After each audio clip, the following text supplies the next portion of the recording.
Pour être honnête, on n'apprend pas grand-chose lors des conférences de presse de Petkovic.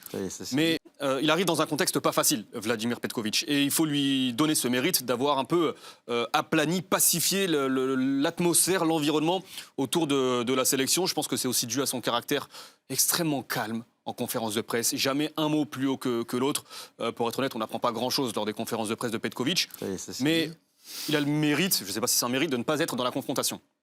Donc le climat, il est assez sain ou assez calme autour de la sélection. Maintenant, il y a le contenu des matchs. Et sur le contenu des matchs, sur les 15 victoires, il n'y a pas 15 succès probants, il n'y a pas 15 succès avec déjà du contenu, parce que c'est quand même important en Algérie d'avoir une équipe qui joue bien.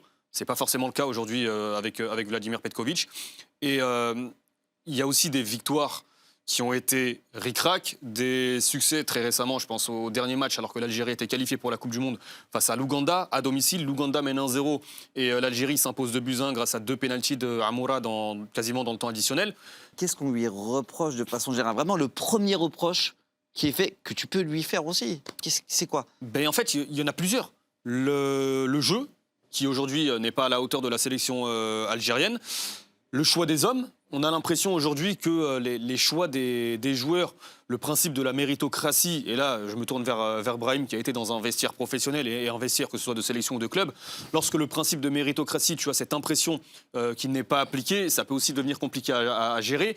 Il y a des joueurs qui performent en Europe, qui performent en Ligue des Champions. On va prendre un exemple tout simple, un joueur comme Anis Hajmoussa au Feyenoord de Rotterdam, c'est l'un des meilleurs joueurs du championnat néerlandais avec Saïbari que l'on évoquait avec la sélection marocaine. Et aujourd'hui, Hajmoussa, il ne joue pas en sélection. Il joue pas, ouais. Il joue 5, 10 minutes. Il a connu sa première titularisation sur un match amical au mois de novembre face à l'Arabie Saoudite. Ça fait 2 ans qu'il est en sélection.